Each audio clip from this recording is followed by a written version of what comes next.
Hi guys. Right, okay. So we've done one upper click, starting at the 12th, down to the first, back to the 12th. Start with a downstroke each time. And let me just get this right in my head. Then one upper click, start with an upstroke. Each time you shift, up, up, up, up, upstroke, upstroke, upstroke, upstroke, upstroke, and back down. We've done 2 notes per click, start with a downstroke. 2 notes per click, start with an upstroke. 3 notes per click, just once, because it alternates each time anyway. And so does the first one, right? On up a click, it just alternates. The first sequence will start with a down, the next will start with an up. But the reason I'm asking you to do that twice and just kind of each time you shift, start with a downstroke and then do the whole thing again and start with an upstroke is because the first one is probably the most important one to get the bass tempo and to get the accuracy between each click, right? There's a longer gap. You do 1 note per click, click, click, click, click. So you've got to concentrate and focus and be accurate. Whereas when it's 2 notes per click, so we're going click, click, click, click, click, click, click, click, it's more regular, right? It's like a train kind of taking off. It's much easier to jump in and sink in almost immediately to that because the beat is happening at a more regular rate. So that's why I asked you to do that, okay? And then, so we did 3 notes per click. Now we're going to do four notes per click, starting with a downstroke, the whole thing. Okay, so hopefully you guys are still with me and you're not bored. It is quite boring, but if you do it and stick with it, it has many benefits. We're basically going to build a house. We're building the foundations now. We're making sure that everything's level and everything's right. If it's slightly not right, if it's slightly not level, or we've measured something wrong, we can't build the house. It's going to fall down.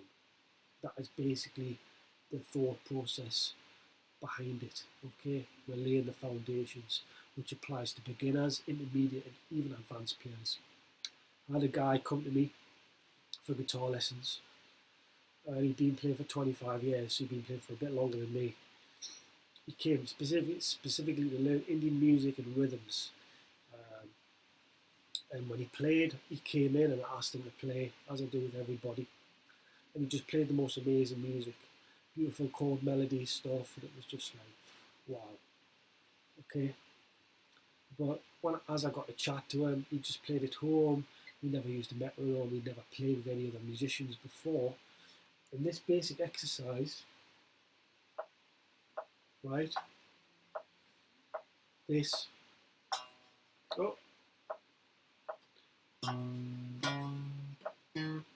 hold on. I can't do it.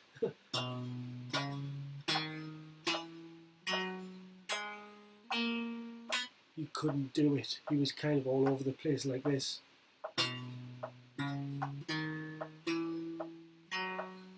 You just couldn't. Uh, and very quickly, within about a month, he was doing very complex polyrhythms and loads of crazy stuff just for about a week, 10 days, maybe 2 weeks, just doing this basic stuff. Because, like I said initially, it's very easy rhythmically to go into 5, 6, 7, 9. Once you've done 1, 2, 3, and 4, anything else is just a division of 2, 3, or 4. Okay, so let's go ahead and do the 4 notes per click.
Done.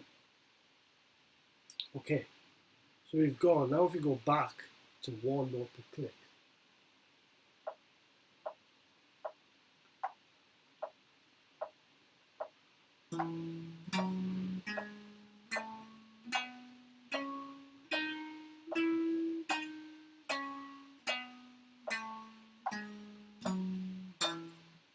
we've come pretty far.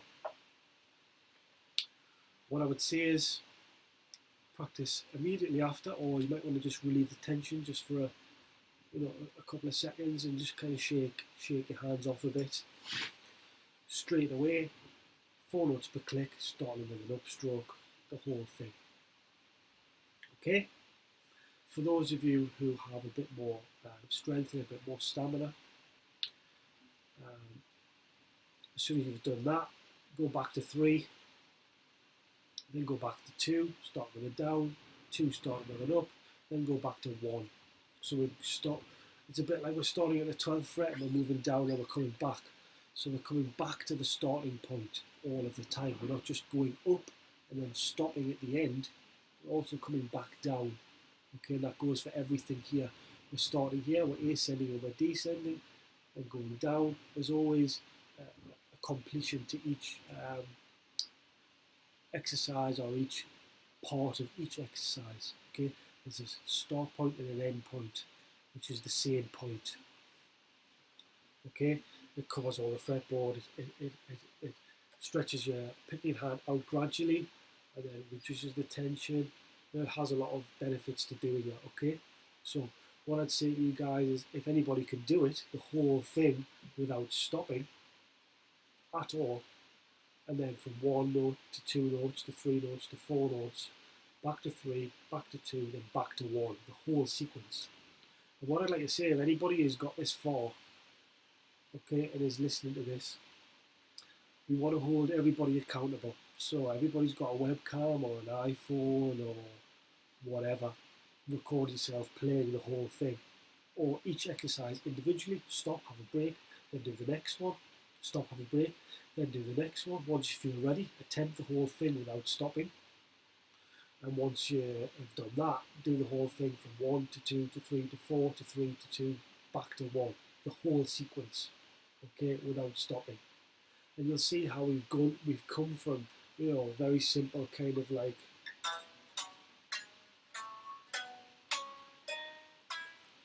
yeah, it's something pretty cool. It's a pretty good workout.